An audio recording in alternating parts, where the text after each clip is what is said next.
Hello, welcome to this seminar on sarcopenia and malnutrition sponsored by Nestlé Nutrition Institute. My name is Alfonso Cruz-Jentoft. I'm a geriatrician working in Madrid, Spain, and with a special interest in practice and research in sarcopenia and malnutrition. And I'm chairing this important seminar today. Why today? Because in 2 days from now, on the 4th of July, we'll have the World Sarcopenia Day. You may not be aware of this day, but this was suggested or proposed by the Australian and New Zealand Sarcopenia and Frailty Society. This organization thought that awareness in sarcopenia is needed everywhere and for all ages, and they suggested that this would defining a World Sarcopenia Day would be a good idea. We've been very lucky because we've been able to put on a panel of excellent speakers. I would argue that you can find speakers of the same level, but hardly better speakers than today. We come from different parts of the world. I will introduce now the 4 of them, and then all the presentations will flow together, and I will only make some closing remarks after that.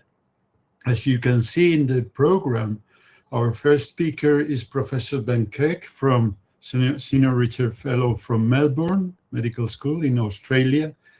He has been a very active part of the GLIS initiative. In fact, he's the first author of the GLIS conceptual definition paper.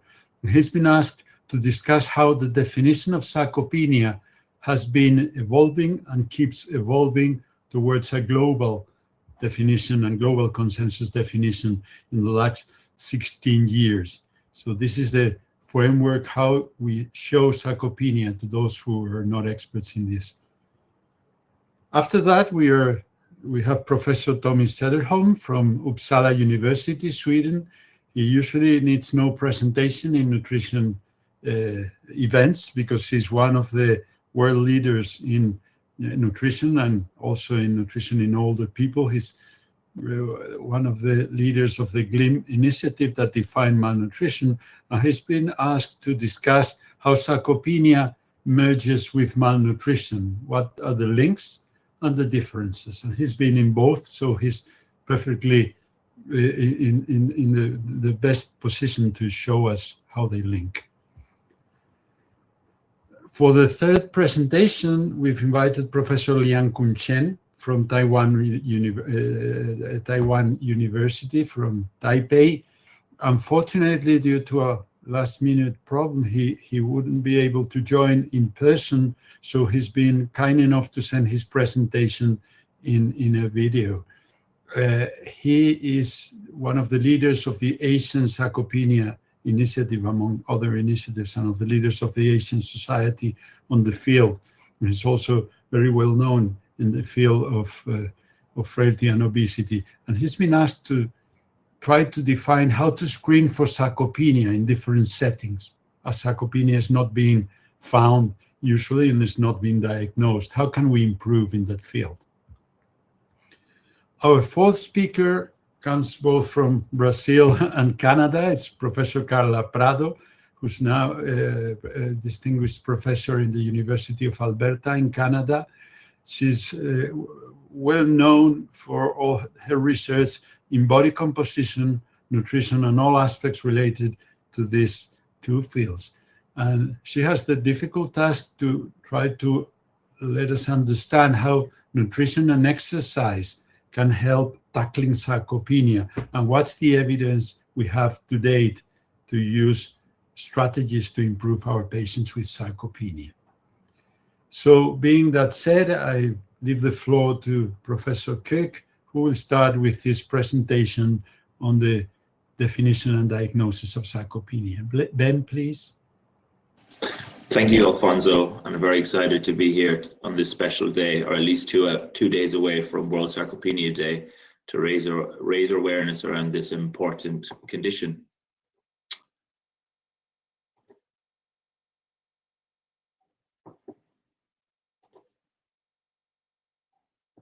excuse me.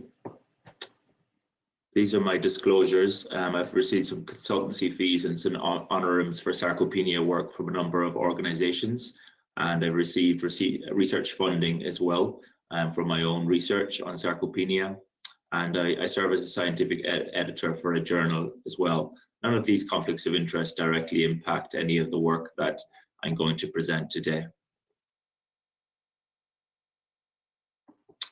So looking at the origins and evolutions of the term sarcopenia, well, the gentleman on the far left-hand side here, Dr. Erwin Rosenberg, first coined sarcopenia back in 1989. He was an intensive care physician out of the Boston, Massachusetts hospital, and he noticed in his patients that were bedridden that there was shrinkage in their thighs and in their calves. And he decided that this should be called something, that it was quite significant, this shrinkage of muscle that he was seeing. And in a few years later, around about 1994, he was invited to NIH Biomarkers Aging workshop. And at that workshop, he proposed the term sarcopenia as the loss of muscle mass with aging. With that, as you can see through this timeline here from 1989 all the way up to today, that definition has evolved.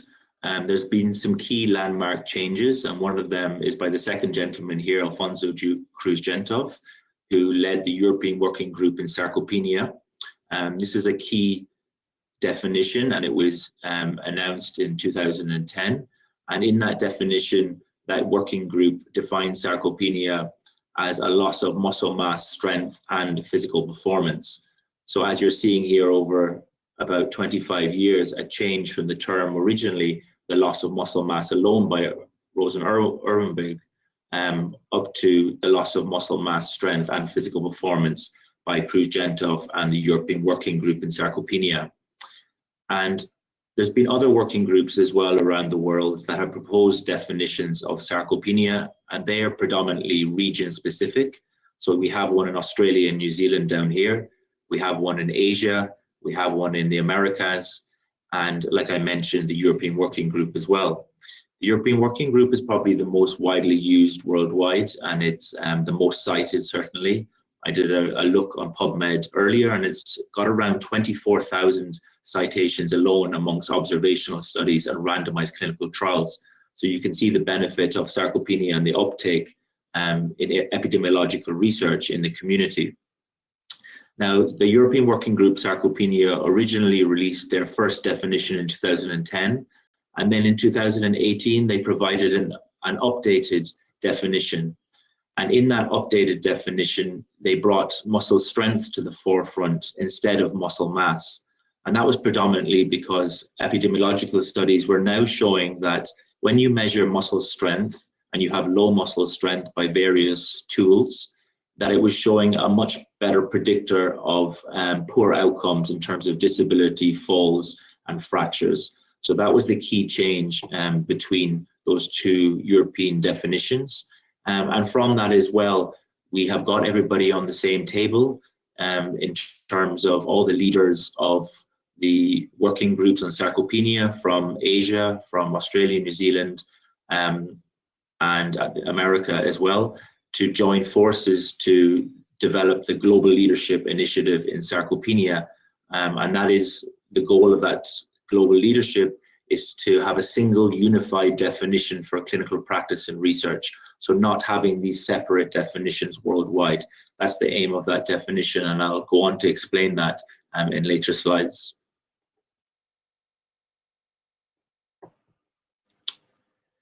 So looking at the European Working Group in Sarcopenia, the most updated definition that was in 2018, like I mentioned, is the most cited worldwide and widely employed definition. And it defines sarcopenia as a muscle disease characterized by the progressive and generalized loss of muscle strength, muscle quantity or quality, and physical performance. And as you can see by the table here, probable sarcopenia is defined if you have low muscle strength alone, A confirmed diagnosis can then be done in step 2, and that's confirmed if you have low muscle mass by quantity or quality. And then if severe sarcopenia can be defined if you also have low physical performance on different physical performance tests, such as gait speed, walking speed, timed up and go, and so on.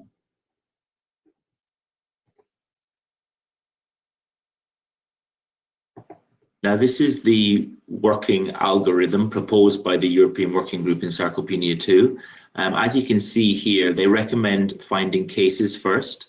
So that can be done by clinical suspicion of signs and symptoms.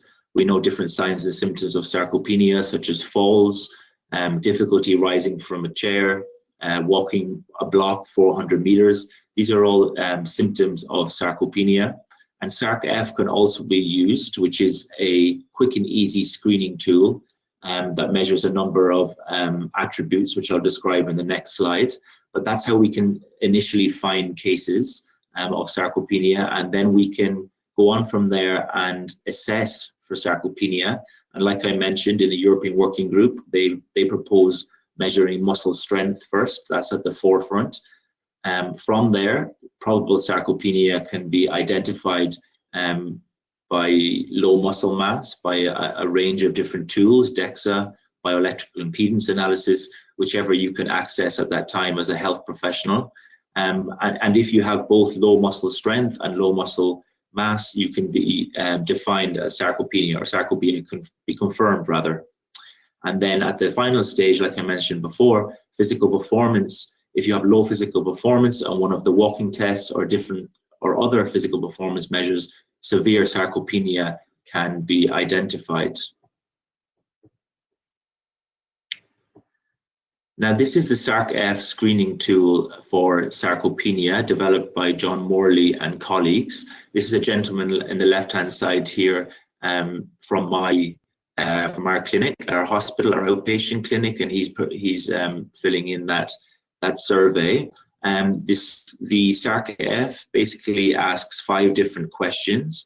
It looks at one component, strength. So it asks, how difficult do you have in lifting and carrying 10 pounds?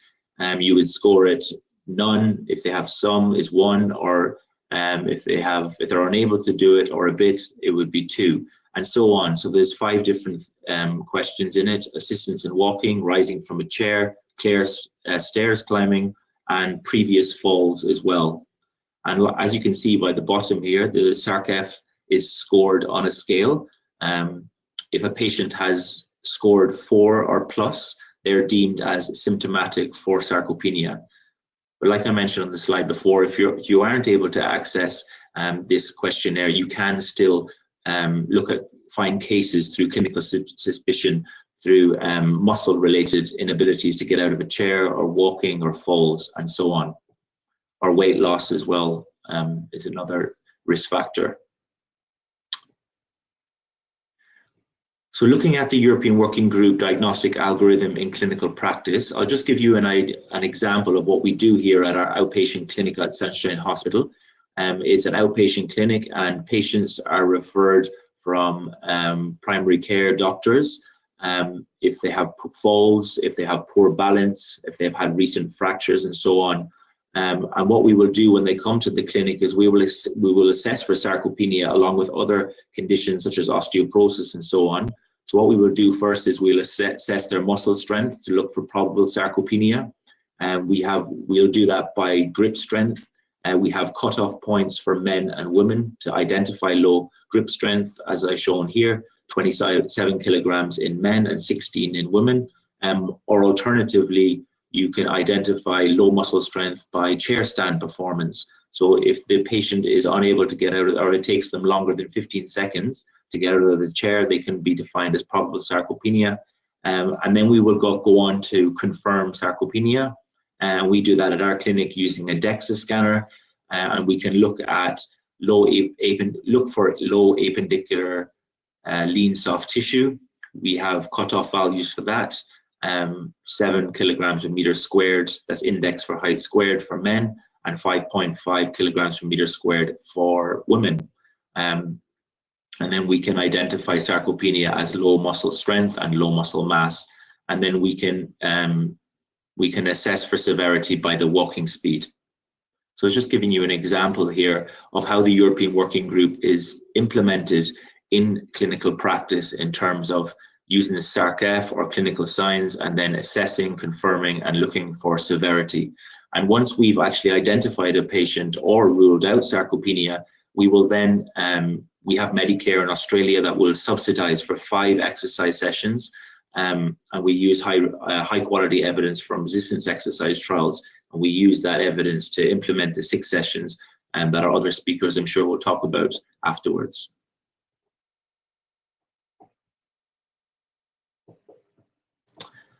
So like I mentioned before, we've had separate definitions and diagnostic criteria for sarcopenia globally.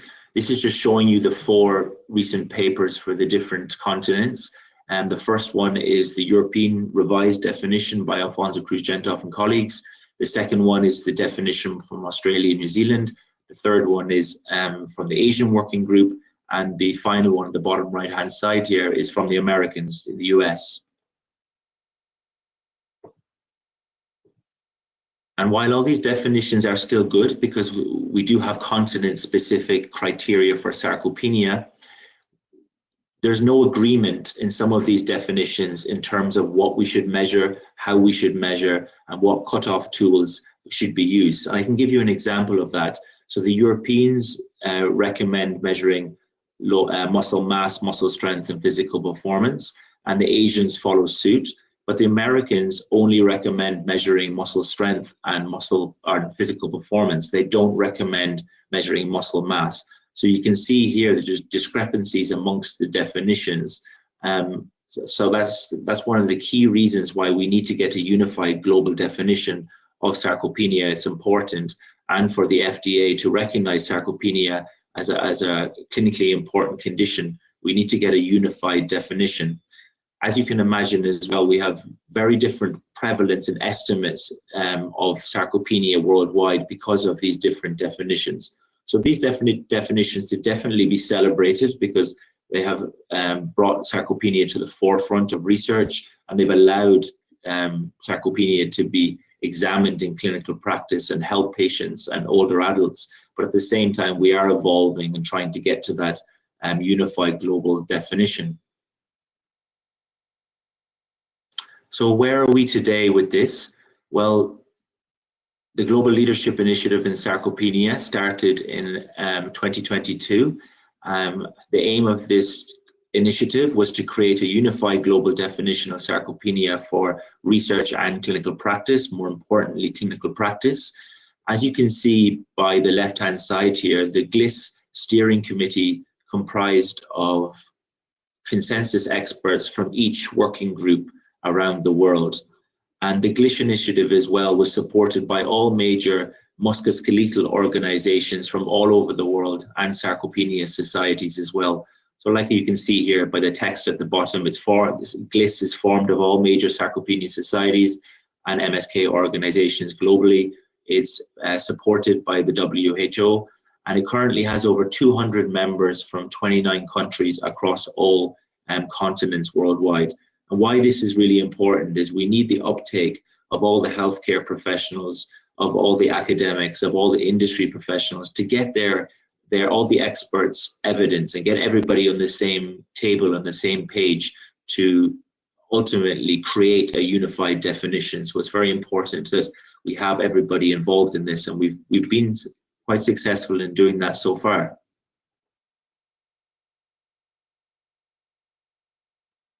So what we did before, we surveyed all of the experts to ask all the experts, what should the global definition of sarcopenia look like in terms of its underlying components and its underlying, or how we operationalize it in clinical practice. Before we did that, we noticed that there was different ways of defining different terms in the sarcopenia literature. Now, what I mean by that is, when you talk about muscle quality, for instance, that might mean one thing to Cruz-Jentoft, and it might mean another thing to another one of our speakers, Carla, Prado. And it's very important that we were able to define the different terms when people were filling out the survey, so we were all on the same page. So what we did first was we published a definition of terms, termed a glossary.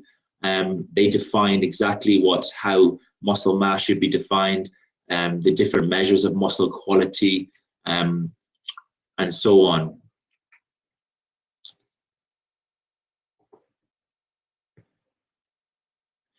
And this was the final conceptual definition of sarcopenia, published in 2024, and you can use the QR code on the right-hand side here to look at that definition, and it's open access and it's easy reading for everybody, and it's got some nice figures in there showing what the final definition actually looks like, and I'll go on to speak about that now.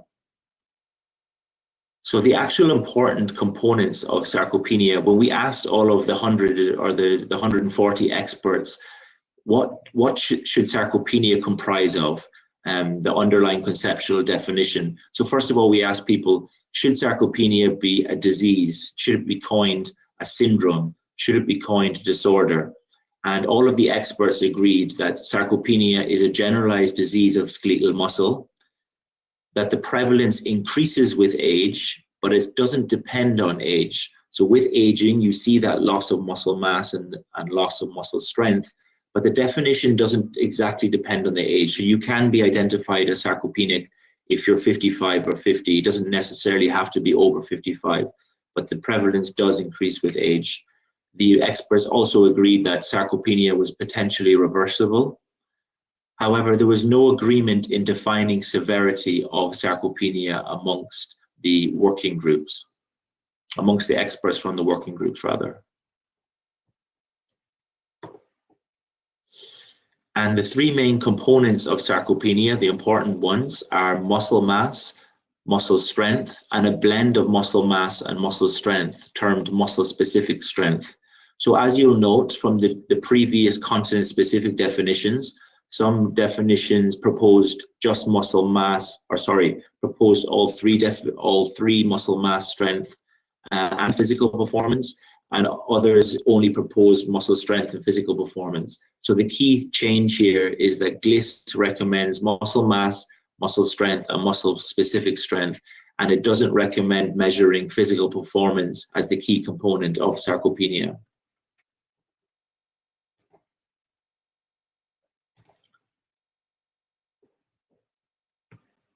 So this was the figure from the initiative and from the publication. I've already explained to you in the middle the key components of sarcopenia. Just looking at other general aspects, some statements that were agreed by all of the experts. I've already said they agree it's a disease of skeletal muscle, increases with age, potentially reversible. But they also agreed that the definition should be the same for clinical practice and research, so it shouldn't be different between the two. And when we look at the outcomes of sarcopenia, all of the experts agreed that sarcopenia increases impaired physical performance. Sarcopenia increases mobility limitations. When I say that, I mean walking, transferring from a chair or bedside. The experts agreed that sarcopenia increases the risk of falls, fractures, hospitalizations, admission to nursing homes as well. And sarcopenia increases the risk of the inability to perform activities of daily living.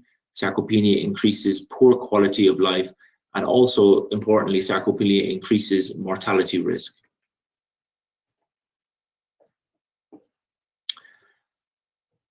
So where are we now? What are the next steps? So we've agreed in GLIS consensus that the conceptual definition, what we should measure inside there, but now we have to operationalize that in terms of what exactly should we use to measure muscle mass, what exactly should we use to measure muscle strength, and so on. So we have 3 working groups at the moment. One of those working groups is specializing on tools and cut points to measure muscle mass. When I say tools and cut points, I mean, should we use bioelectrical impedance? Should it be calf circumference? Should it be MRI? Should it be CT? What is actually accessible and feasible for healthcare professionals and accurate at the same time? So that working group is working in cooperation with the Global Leadership Initiative in Malnutrition as well, because low muscle masses poor nutritional status is also a risk factor for low muscle mass and sarcopenia. So it's important that these working groups are working together. We also have a working group on muscle strength, and that paper is in progress. We have an advanced draft underway. Again, we're going to be trying to finalize how we should measure muscle strength in terms of, is it grip strength, is it lower body strength, and so on. And the outcomes working group, looking at cut points and actual measures of the effects of interventions or change, that health outcomes paper has been published, and I'll show you the QR code for that on the next slide. So you're seeing it here. This paper can be accessed. It's led by Charlotte Boudard and the Global Leadership Initiative, the Health Outcomes Working Group. It's a fantastic paper, very resourceful, and it has all different tools that you can measure health outcomes of sarcopenia. So along with the other QR codes, I highly recommend you reading this paper, and it's also open access, free for everybody to read.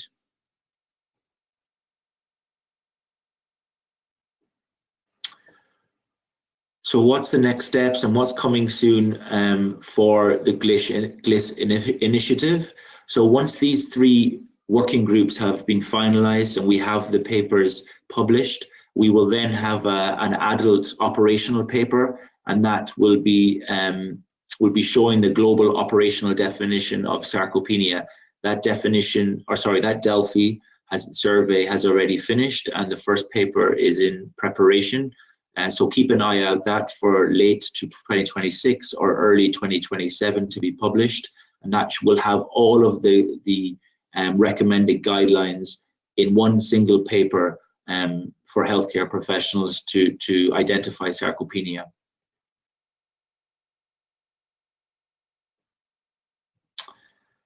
So looking at the summary of what I've talked about today, I've described to you, or I've shown you, that sarcopenia is now termed a disease of skeletal muscle, and it's associated with the debilitating health outcomes in terms of fragility, fractures, and disability itself.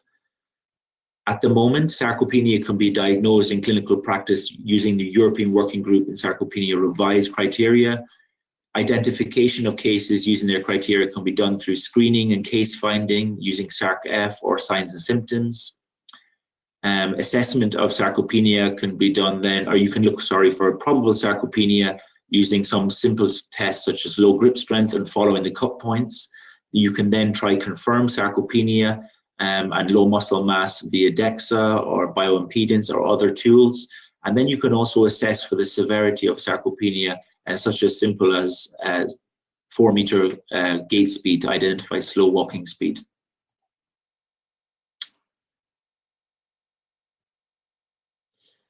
And the Global Leadership Initiative in Sarcopenia, that framework has now published the conceptual definition of sarcopenia.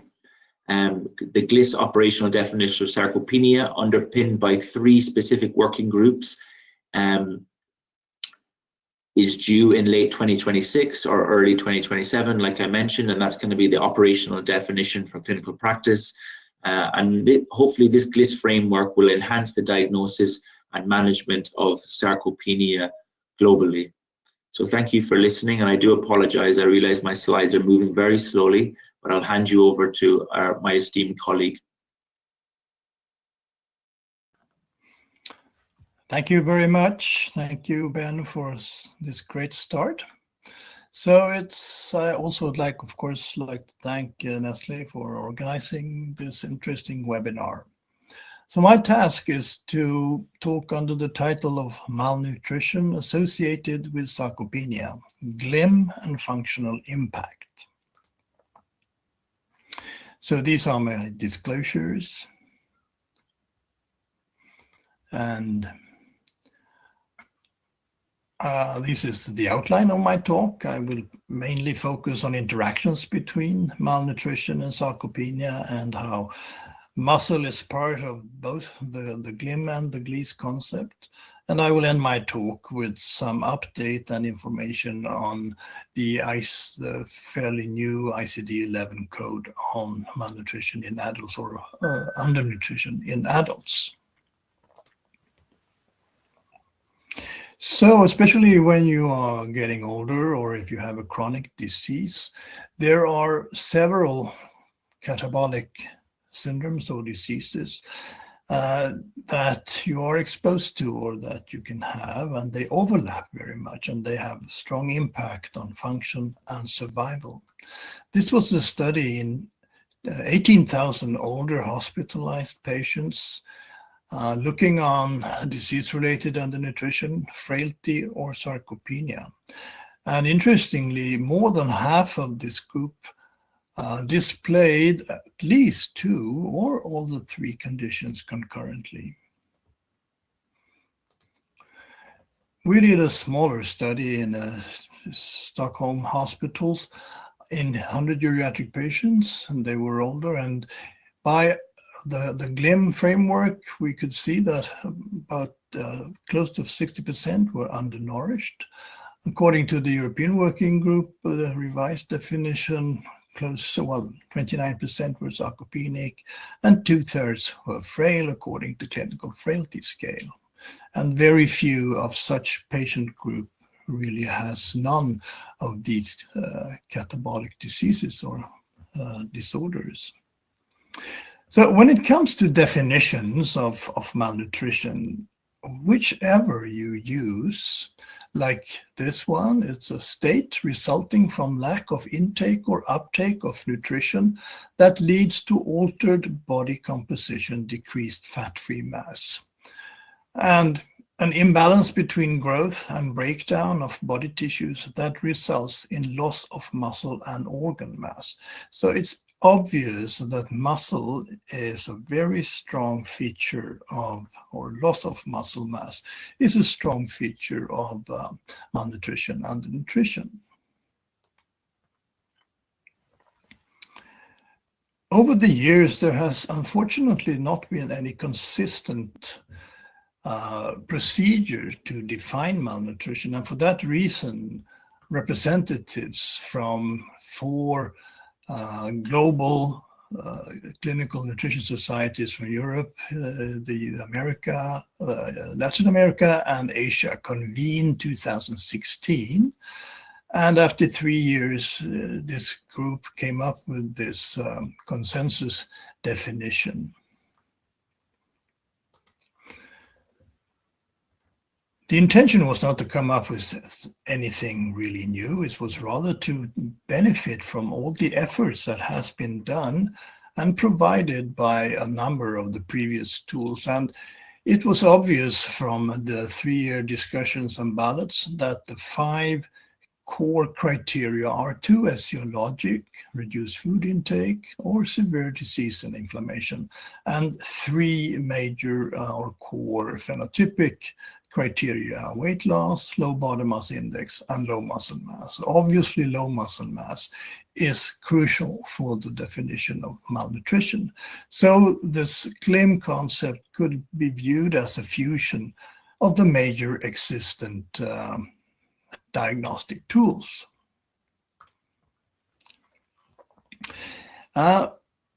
The procedure that was suggested was kind of 2-step procedure, starting with risk screening, which we've done in the nutrition community for a long time.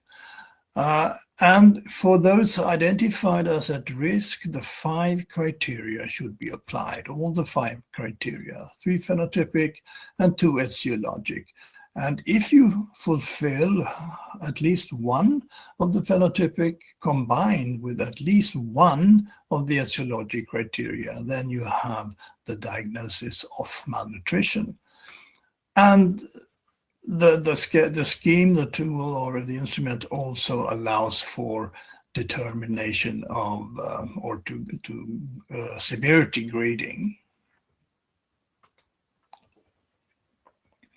It was said already in 2019 that we have to update when new evidence is coming up. And so in 2025, there was a 5-year update, which really did not change the concept very much. It established the strong validity of the concept. It summarizes new guidance for example, for muscle mass. I come back to that, disease burden, and otherwise it confirmed the cutoffs that was suggested. So it's very similar from the 2025 schedule. The risk screening is a little bit changed, more focus on risk factors, and there are papers coming out very, very soon that will adapt the screening tool better to, or the screening process better to the GLIM model than we had previously. No changes in the three phenotypic criteria or in the two etiologic criteria. So very similar in that sense. Major negative effects of malnutrition, and one of the major ones, as we already have heard, is muscle wasting, leading then to sarcopenia and frailty. Of course, there are a number of other negative effects like increased risk of infections, hip fracture, pressure ulcers, depressed mood, micronutrient deficiencies, increased cost and mortality.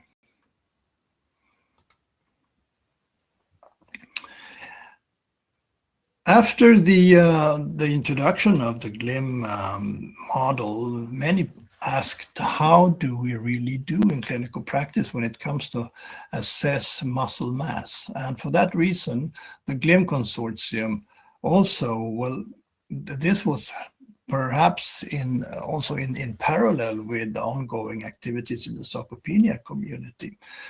But this was a group of experts on muscle and malnutrition that convened, and the outcome of that paper could be summarized like, when technical approaches, expertise, and reference populations are available, use them. So if you really have access to BIA, DEXA, CT scans, or ultrasound, of course you can use it. Otherwise, it's okay to do clinical approaches. For example, measure the calf circumference as the proxy for muscle mass, especially if you have trained staff to do it.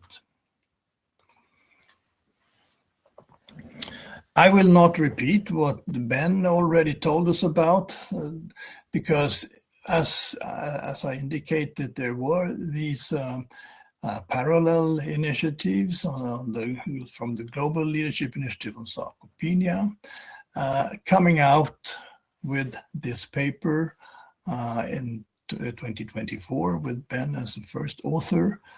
And also, I show you the picture as that Ben already provided, that it was decided that the conceptual definition of sarcopenia is that it is a generalized disease of skeletal muscle. Its prevalence increases with age. It is potentially reversible, but at that time we were not able to come up with an agreement on severity grading.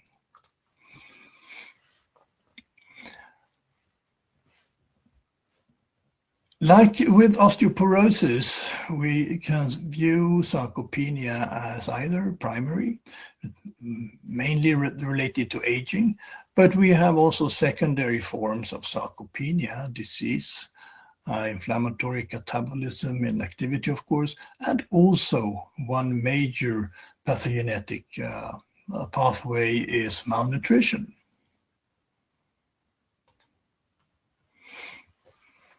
A third catabolic condition that I will not go into any depth, but frailty. We have the concept of frailty with diminished reserves of everything, and reduced resilience to stressors. One of the first definitions globally came from Linda Fried and her group, and she listed 5 symptoms or characteristics: weight loss, weakness, fatigue, slowness, and low physical activity. And this scheme was also published in that paper, and weight loss, of course, relates to chronic undernutrition, whereas the other symptoms relates to sarcopenia. So the question on the response on my question would be that frailty is a combination of undernutrition and sarcopenia, perhaps a little bit simplified, but in general it's true. Coming back to malnutrition and sarcopenia, it's obvious that there is an overlap. But still, it is important to distinguish between these two concepts. The definition of course, they have in common low muscle mass for sarcopenia, and also low muscle mass for malnutrition. But in sarcopenia, the focus is more on strength and function, whereas in malnutrition, perhaps there's a stronger focus on weight loss and underweight.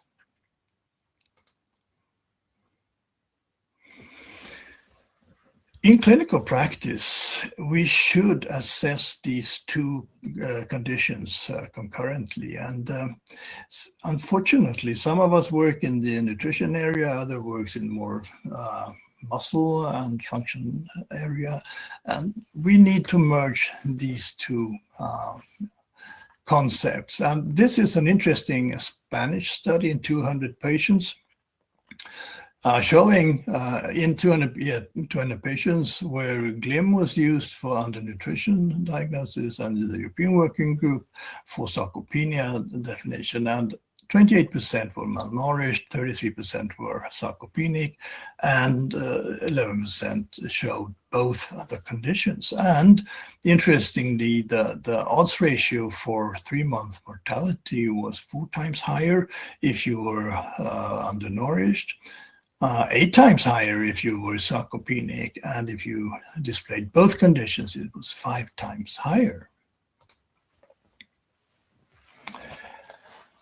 Okay, in the end of my talk, I would like to give some information also on the international classification of diseases and how that also could facilitate awareness for malnutrition and hopefully also for sarcopenia. As I'm sure most of you know, that the ICD is governed by WHO in Geneva and is the international system for coding of diagnosis for global statistics. ICD is regularly updated. ICD-10 is in use in most countries today and has been in use since 1990. In 2022, it was decided by WHO that we will move from ICD-10 into ICD-11. That was 2022, and then it started to, the classification started to change, and it's getting more and more detailed, and some countries already has implemented ICD-11, but in most countries it is in a transition phase. In 2019, we were interested to see in the current edition of the ICD-11, how was undernutrition or malnutrition coded?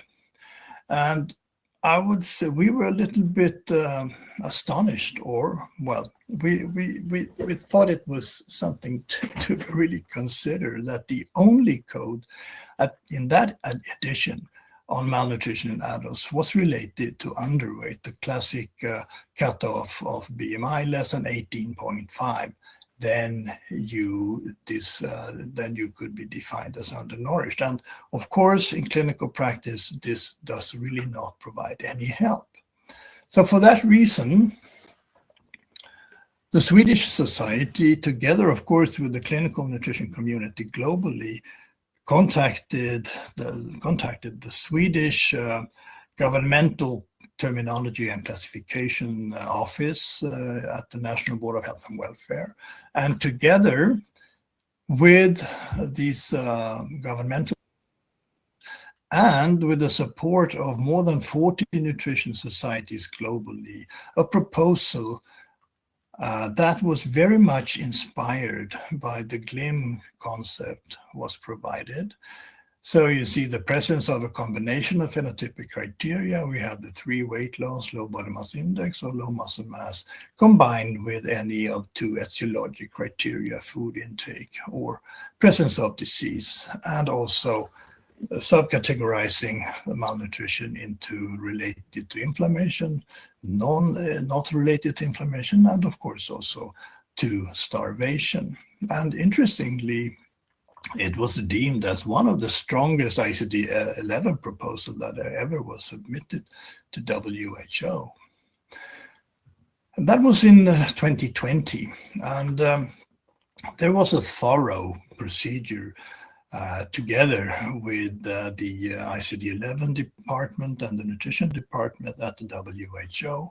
We had infrequent meetings over the years, but it became more and more intense. And in early 2025, there was some intensive communication, and a proposal very similar to what was provided from the beginning was decided in October 25. And since this is supposed to be a quite big change from what is provided so far, it was decided to not implement this until the update in February 2027. And okay, yes, I want to say also why, because now we call it like, it was the WHO. They were very clear that they don't want the wording or terminology malnutrition. They want this to be called undernutrition. So for that reason, the new code is called 5B72, undernutrition in adults, becoming active from February 2027. I will not repeat, but this is very much in line with GLIM. But of course, this can also be related to other means of defining or diagnosing malnutrition. So we think that the introduction of this modernized undernutrition in adults diagnosis and ICD-11 code in early 2027 will likely boost awareness of the condition of undernutrition. And of course, when muscle wasting being such an important part of this, of the phenotype, also muscle wasting will be, the awareness will increase. So for that, with that, I would like to thank you for your attention, and we will move to the next speaker. Thank you very much.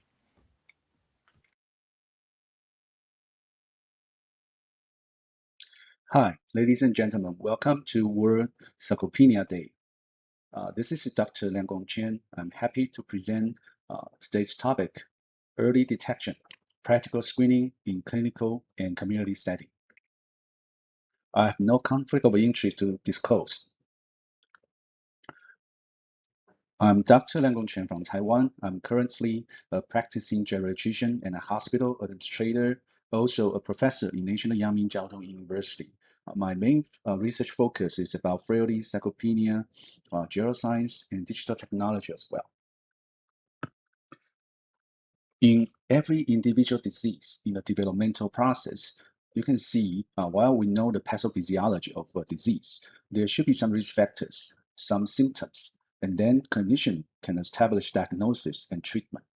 So this is continuum, can be applied to all the diseases, which is the same in sarcopenia. But over time, you can see the people who enter clinical setting being diagnosis for a certain disease eventually is a relatively lower proportion of all the people living in the community, especially if we focus on the prevention. Take diabetes as an example. Now, after centuries of development, people know more about diabetes. So now we have very clear defined criteria for diabetes diagnosis. So when people have diabetes, we make the diagnosis and provide treatments. But gradually we will think about prevent its happening. Then clinicians define the term called pre-diabetes. That means there are people at risk for diabetes, so they need special attention to prevent the subsequent development of diabetes. But if you focus more on the healthy people, that is a primary prevention. You are needing them to carry on healthy lifestyle to prevent them entering the status of pre-diabetes and diabetes. So every clinician, even though in a hospital or in the ward, we are treating disease, we're always doing prevention as well. So we are hoping that people can eventually get rid of those disease conditions.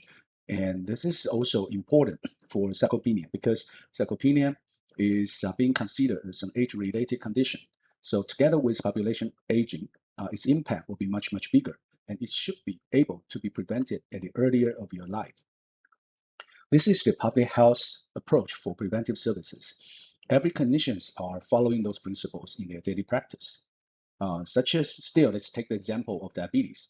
So if you're seeing a patient with diabetes and then you provide specific treatment for diabetes, that is the secondary prevention because you're preventing them, treating diabetes, preventing the patient from diabetes-related complications. And if you're seeing people with already having diabetes-related nephropathy, so they are already having some renal function impairment, but you still need to modify your care plan, and you should provide some good interventions to prevent them into uremia or other diabetes-related complications. That's tertiary prevention. So this scheme and framework can be applied to sarcopenia. So in your office or in the hospital, you meet people with sarcopenia, then you start your treatment. But you have to think about the more and more people living in the community.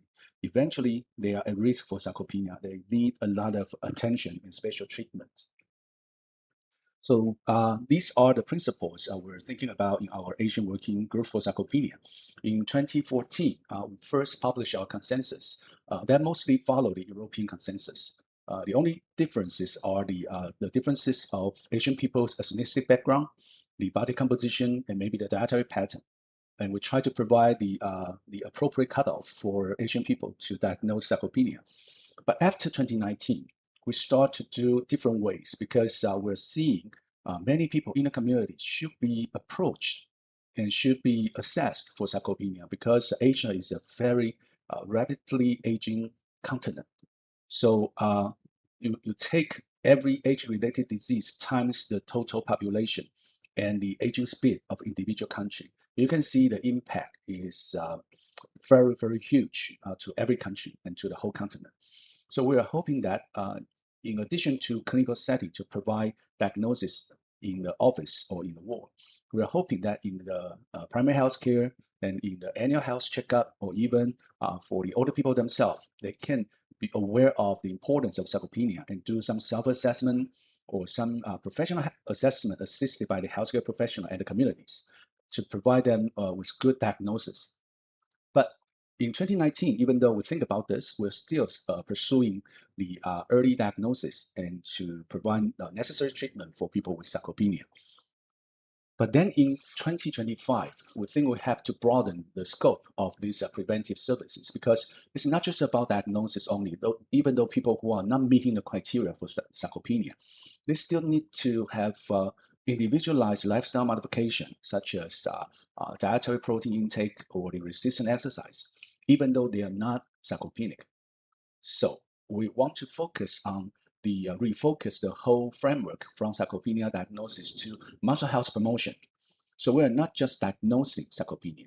We want to at a population level to promote muscle health, to improve the muscle strength and muscle mass for everybody in the community in your life course. So this is a big focus shift that we're hoping that this sarcopenia is not just happening, being diagnosed in the office and the ward, but can be a population level actions to promote healthy aging and healthy longevity.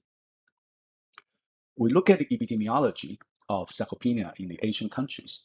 The prevalence of sarcopenia is about 16.5%, but people with possible sarcopenia or probable sarcopenia in the EWGSLB2 is about 28.7%.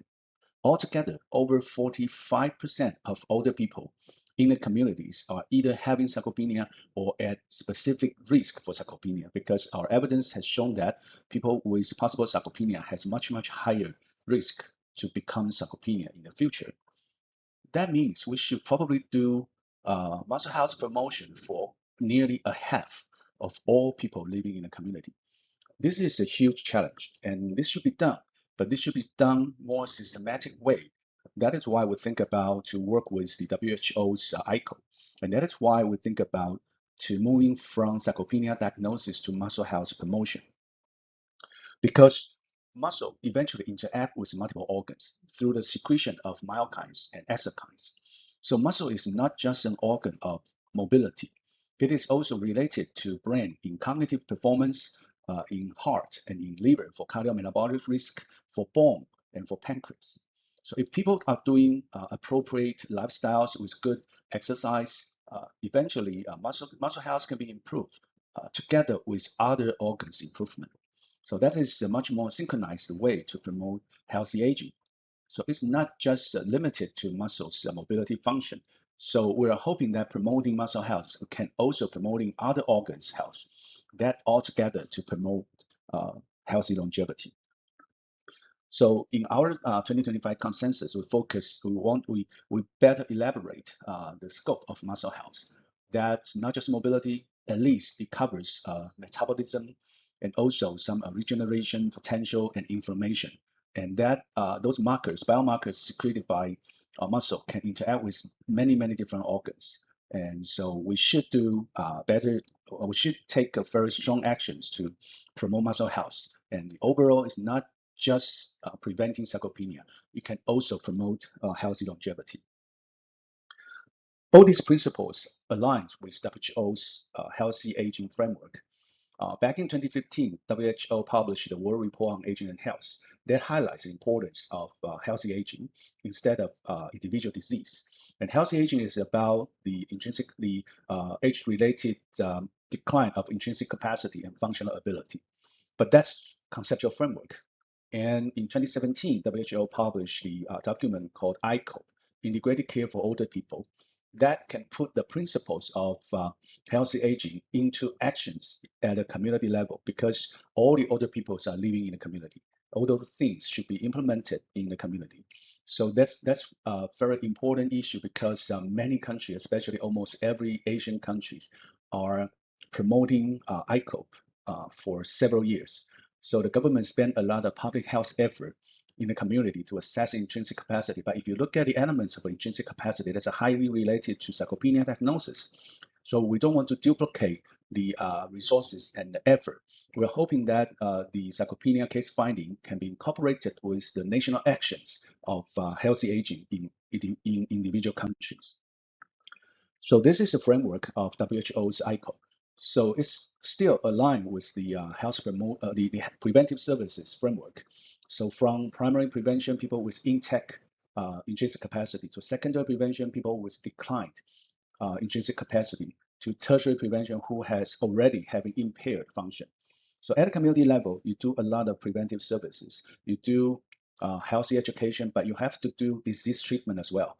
For some people with functional impairment, you have to do long-term care services. So that is what the major constitution for the community living older people. You have to cover everything all together. That's also can be applied to sarcopenia management and prevention. You do prevention, you do treatment, you do the management for further prevention of functional disability. So this is how we think about, in our Asian countries, to think about incorporate with the WHO ICOPE's national action to facilitate sarcopenia assessment in the Asian countries. So we have published a short paper by our members to address this importance. So if you look at the WHO ICOPE's framework, there are in ICOPE 1, there are 4 steps, 5 steps, but now being shortened into 4 steps. But that principle are the same. So from step 1, the older people do some self-assessment for the intrinsic capacity using a very simple way. And if there's any abnormality, they can pursue the professional assessment by the healthcare professional at the community level or at their GP or primary care physicians. And because they are seeing their primary care physicians for some chronic conditions like hypertension or diabetes, so the primary care physician should incorporate the assessment of intrinsic capacity into disease management to form a new integrated care plan together with functional consideration. So diabetes and hypertension is not just about disease management. You should also incorporate management for intrinsic capacity, and then reassess and then remodel a care plan. So if you look at the left-hand side, that is how we propose in sarcopenia management or the case finding assessment in the community, align with the ICOPE framework. That because the 6 major elements of the intrinsic capacity are highly related to sarcopenia assessment, including mobility, vitality, and cognition, as well as the psychological well-being. There are already papers showing the close relationship between sarcopenia and the cognition and psychological well-being. So any abnormality of individual elements in the intrinsic capacity eventually can hint the potential existence of sarcopenia or impaired muscle health. So we are hoping that we don't duplicate the efforts at the community. So while doing your national actions of promoting ICOP, you can also screen people with the risk for sarcopenia. And most important of all, our outcome of interest are almost the same. For all the outcomes related to intrinsic capacity impairment are very similar to the outcomes of sarcopenia, like ADL impairment, IADL impairment, cognitive impairment, and declined quality of life, declined self-well-being, and all the factors that have been already reported in sarcopenia as well. So that's why we think that both frameworks should be merged and incorporated together to identify people at risk in the community level.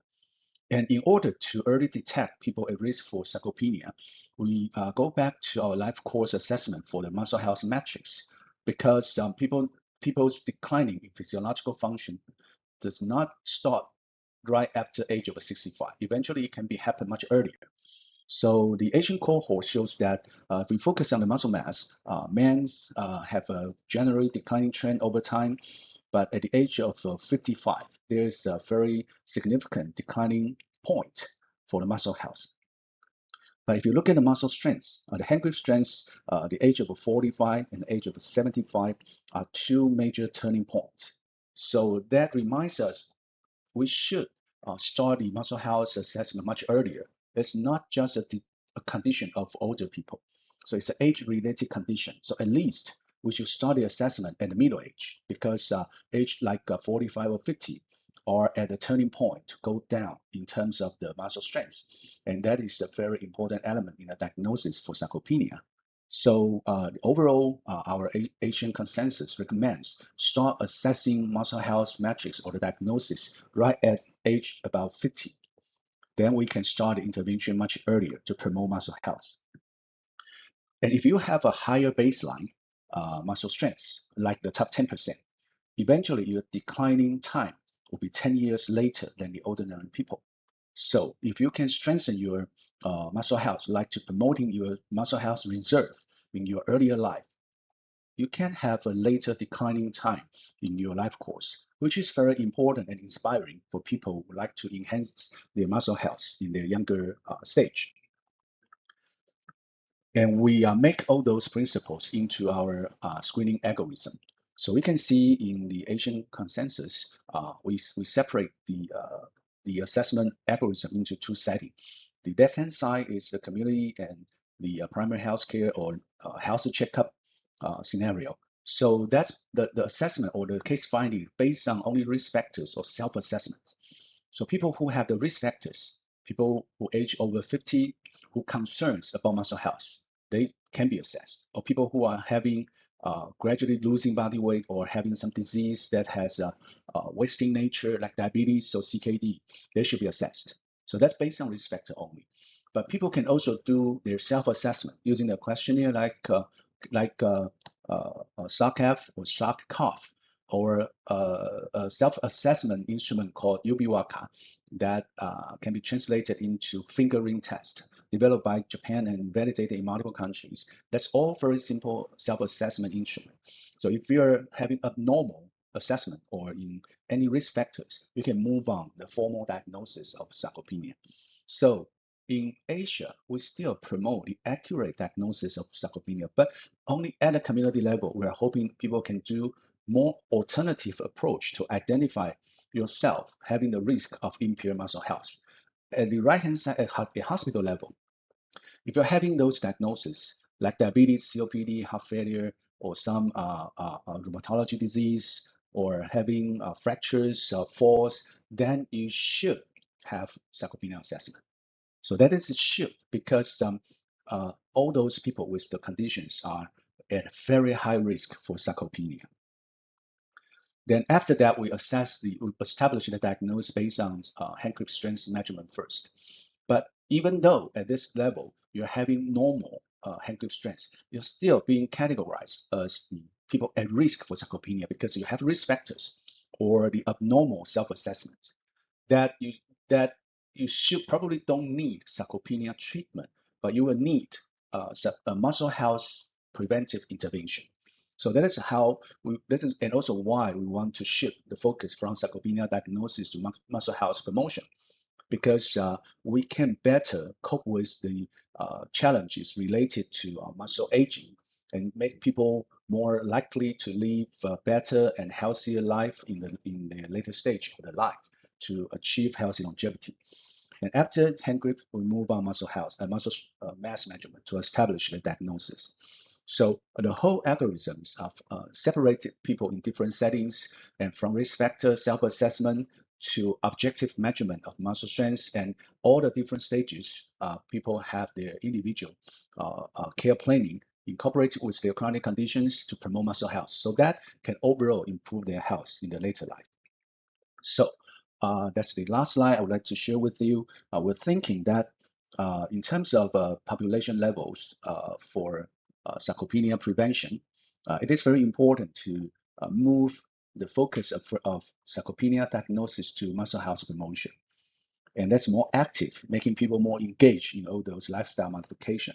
So we provide different cutoff and the measurements recommendation at different level and different age group.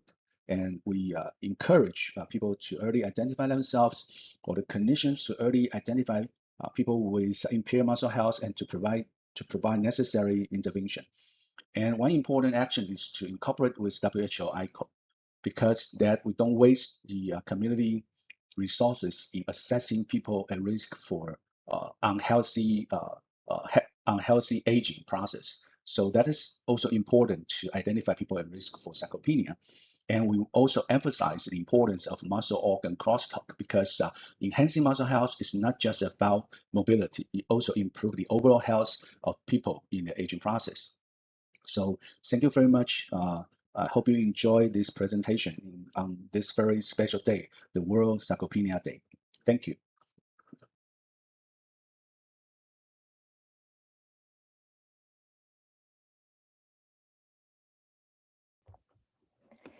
Hi, everyone. Thank you so very much for joining us today. I would like to thank the organizers for the invitation and celebrating such an important day. And obviously, it's a huge honor for me to be part of this discussion together with such dear colleagues.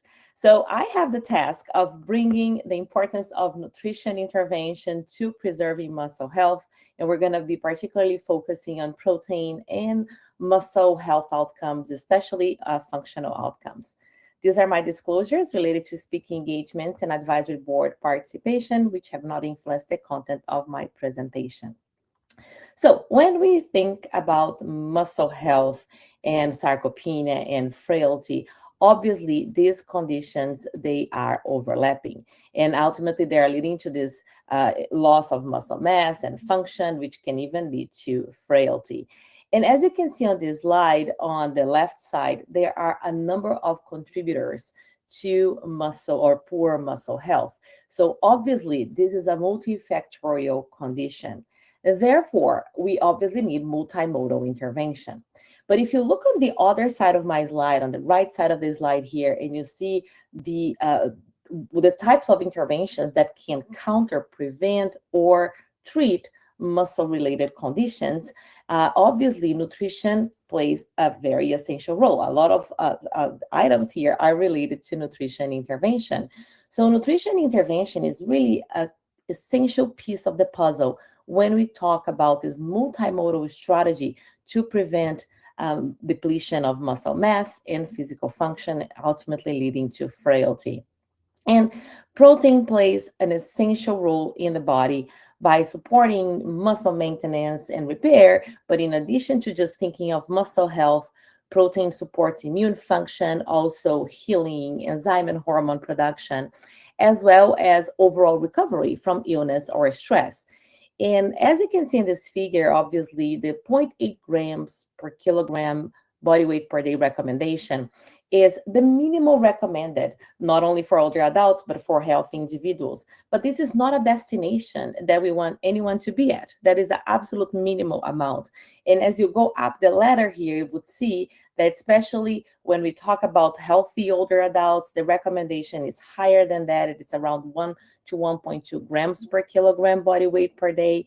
And obviously, this number is higher when we're talking about acute or chronic diseases. And many of our individuals with muscle-related conditions and sarcopenia, they are at this level of protein requirements here. And this can be even higher. And it's important to remember that the previous fear that we've had of higher protein leading to kidney disease or associated with kidney dysfunction is really not true. And only when we have kidney disease, severe kidney disease, that we have to be concerned about the level of protein intake.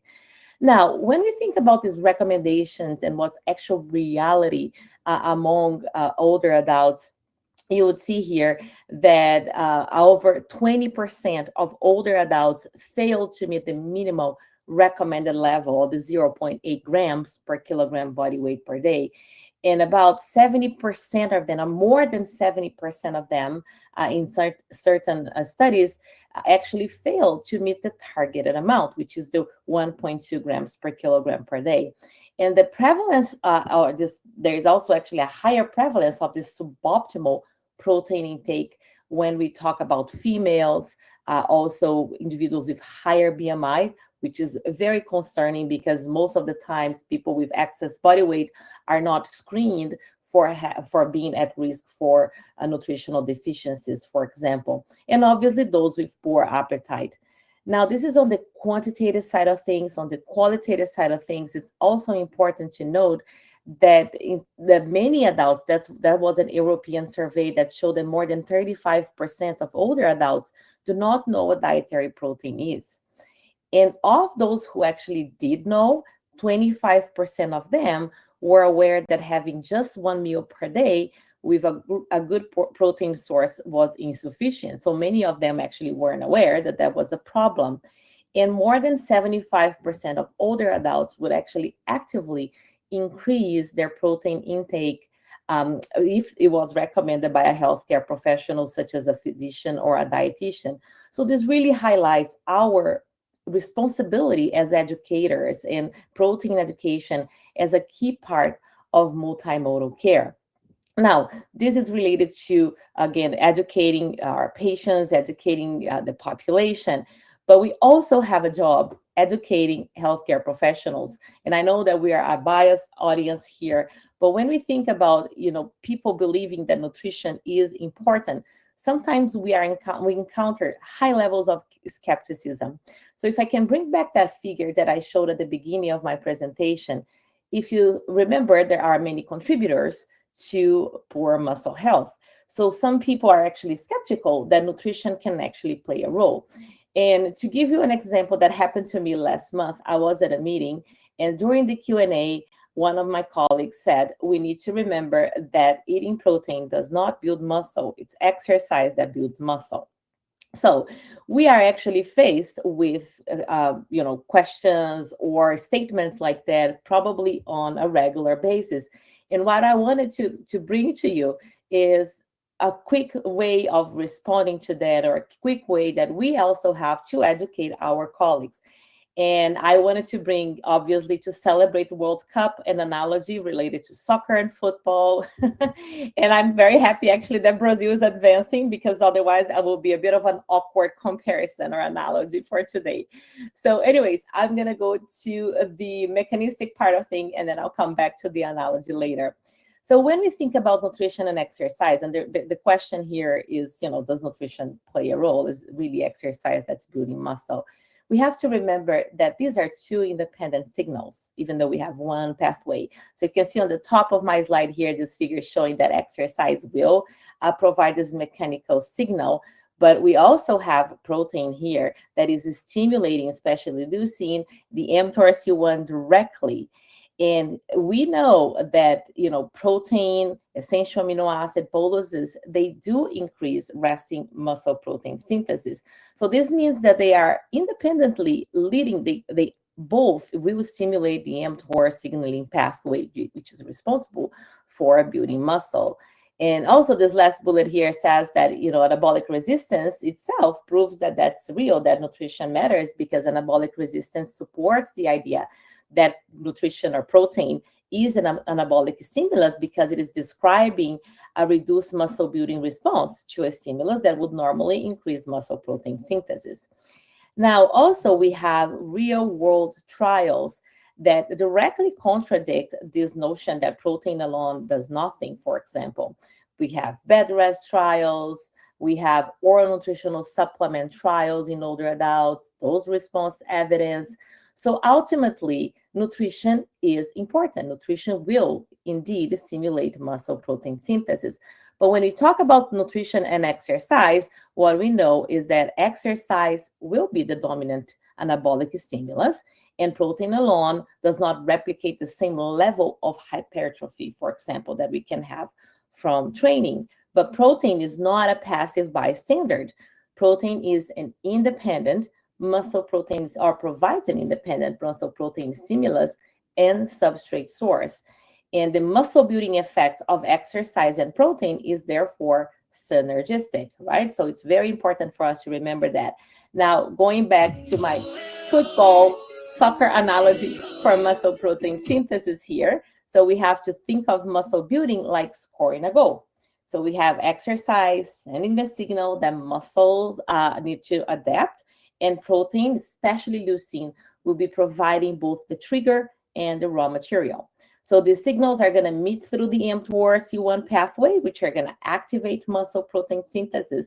So then when exercise and protein are combined, the chance of achieving the net muscle gain is much higher than either alone. So then, therefore, reaching the goal. So exercise and protein are independent signals that both activate the same pathway, and neither is just fuel for the other.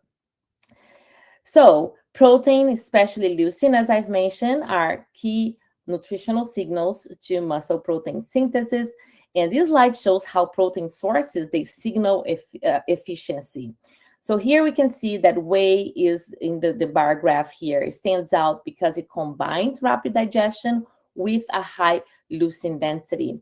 So meanwhile, whey can produce, therefore, a sharper rise in circulating leucine, and therefore prompting the muscle protein synthesis response. And for example, for patients who cannot consume large volumes, for example, this is especially important because we can deliver a meaningful anabolic signal in a more tolerable dose. But you can see here that casein is also high up here with whey, and casein provides lower amino acid availability, but it can be combined with whey to provide complementary anabolic kinetics. So that's very important for us as well in terms of nutrition supplementation. And what I wanted to give to you now is some selected examples from the literature of where protein and exercise have been combined to prevent or to provide positive signals for muscle health overall. This is a study that we've conducted in the context of cancer, so it was systematic review of meta-analysis. And here we're looking at quantity. So the previous slide is talking about the quality of protein. Here's about quantity again. And what we've seen here is that when we provide 10 grams of protein per serving or more, you can prevent weight loss in patients with diverse stages of cancer, including curative diseases. And in the majority of the studies, we found positive effects for muscle. So there was a decrease in muscle loss, positive effects for improvements in muscle strength, as well as physical performance.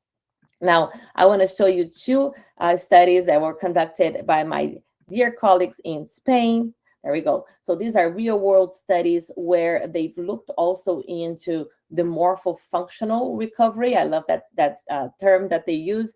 And here they are looking at body composition by ultrasound or by electrical impedance analysis. And ultrasound also gives you an idea of the quality or a better term is composition of muscle mass. So in the first study, they've looked at disease-related malnutrition. There was a small study. Again, both are observational studies, and patients were receiving dietary counseling. and a high protein, high calorie nutrition supplement. The other study was a cancer-related malnutrition study. And again, they were observing patients who were, again, receiving this intervention for 3 months. They measured a variety of outcome measures. So after 3 months, this is the results of the first study on this side of the slide, and the cancer study, or the disease-related malnutrition study, and the cancer study.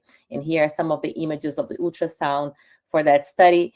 And for the disease-related malnutrition study, you can see that at the end of 3 months, in gray, we have baseline, and in green, we have the 3-month follow-up. You can see that there was a decrease in the prevalence of malnutrition, including severe malnutrition, as well as in the prevalence of sarcopenia, and several other positive findings here, also looking at the composition of the muscle being improved. Now, in the cancer study, they've also shown improvements in the GLIM status. You've learned all this terminology before today. There was improvement in weight loss cessation, as well as grip strength and time up and go test. So again, highlighting not only improvements in the quantity, but also the composition of muscle. So now I've tried to bring the literature, the most recent, I'll say, literature on the topic, and what are the newer studies showing related to this framework that I've been discussing. And this is a systematic review of meta-analysis that looked at randomized controlled trials of whey protein supplementation with or without resistance training exercise. So in terms of the primary outcomes, they're looking at both muscle mass and muscle function, like physical function, strength, and they were also looking at some secondary outcomes related to biomarkers, nutrition intake, as well as function in daily life.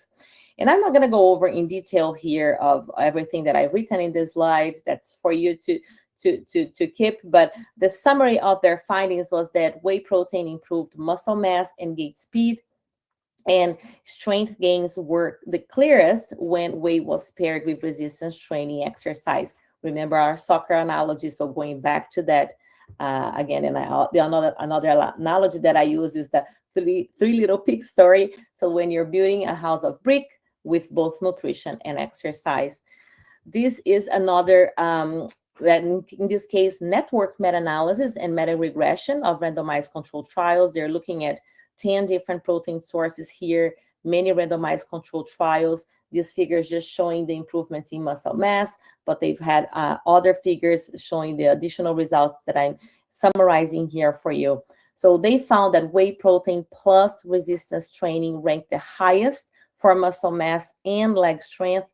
And when there was multi-component exercise, that was ranked highest for chair rise, time up and go, and short physical performance and global mobility scores. So again, you can't impact domains of muscle health with exercise and nutrition intervention. And this is the last one I wanted to show you related to exercise and nutrition strategies. This, again, was a network meta-analysis combining two of the definitions of sarcopenia that you've heard about today. And in this case, there was improvements, very clear improvements in hand grip strength, in gait speed, as well as in appendicularly in soft tissue, which is a marker of muscle health. So combined exercise and nutrition supplementation actually ranked the best across strength, gait speed, and muscle mass. Remember the synergistic effect, or the three little pig story. There are additional evidence that I cannot present for you because of the lack of time, but I wanted to leave some of these articles that are highlighting how nutrition and exercise combined can improve body composition, physical function, as well as supporting overall nutritional status of patients. Now, when we talk about nutrition interventions, oral nutritional supplements, as we've briefly mentioned before, have a very key, play a very key role, and I'm going to be discussing that as we move along my last slides. And here was a systematic review of meta-analysis that looked at the effects of community use of oral nutritional supplements on clinical outcomes.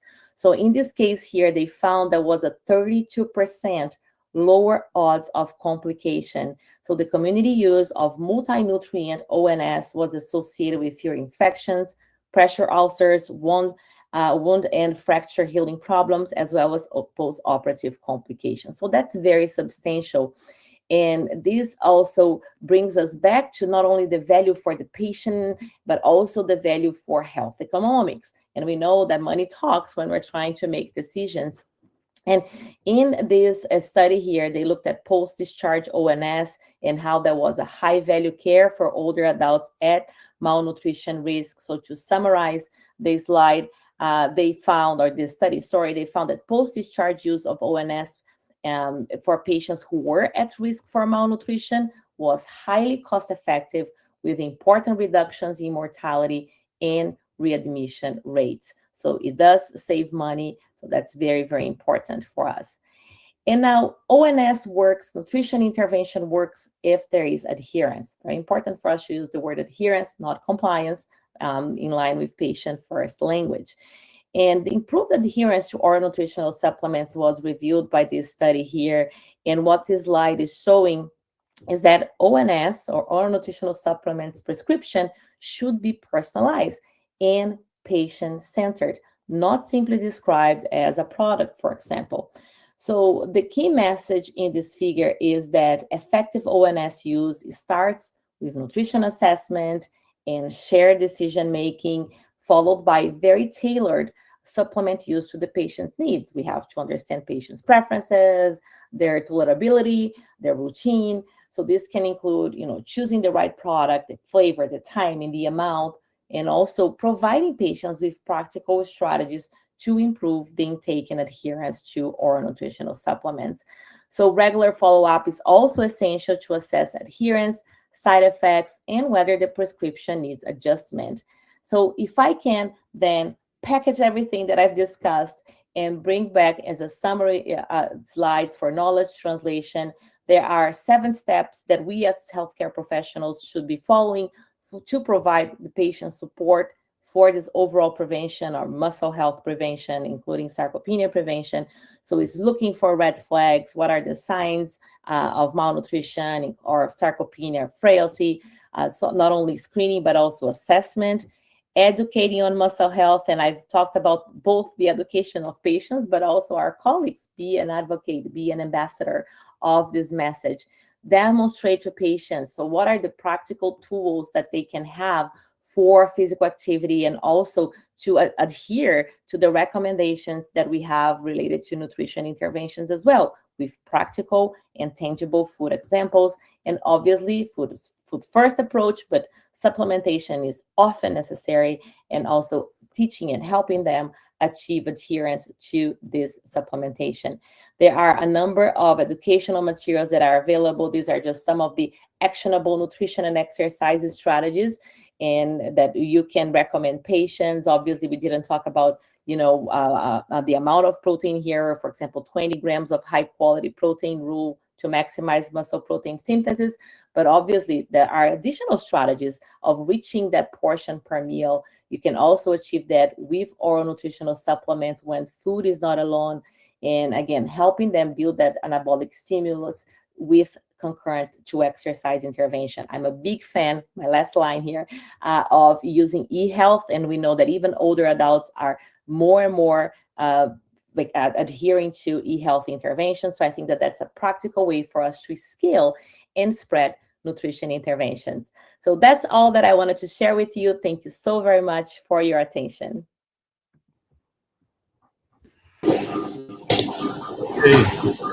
Thank you, Carla. Thank you, the rest of the speakers. I've been asked to provide a summary in the last 2 minutes left. But we had a wonderful session first, then showed us how we can diagnose sarcopenia. There's no excuse now, and there will be no excuse in the future with the converging definitions towards a global definition. So we have no excuse not to diagnose sarcopenia. Tommy showed how sarcopenia and malnutrition should be considered together but separate, and how the definitions of both conditions has evolved even to a ICD definition that hopefully will come also for sarcopenia in the future. So the basis to what Carla explained us, and how nutrition is relevant for treatment, not only exercise, but nutrition, especially protein and some amino acids. And she also mentioned this in muscle health and prevention, and that was what Liang-Kung Chen emphasized. He emphasized how we have to move from sarcopenia to muscle health and provide care that starts from prevention and ends into treatment, as also showed by sarcopenia on the basis of the other two speakers. So I think the objective of this session to raise awareness, but also to increase knowledge of all those who are viewing this webinar, I think it's achieved. And I do hope that the more than 300 viewers, with peaks close to 400 viewers, and all those who are able to see the video after that offline, will be able to help all the colleagues to increase awareness of sarcopenia, and also the patients and their authorities around, and the decision makers. And in the future, we don't need many more seminars, but we'll have all these people being diagnosed and treatment and improving the health of our patients. So thank you again for attending. Thank you, Nestlé Nutrition Institute, for sponsoring this session, and enjoy the rest of the day or the night, wherever in the world you are. Thank you.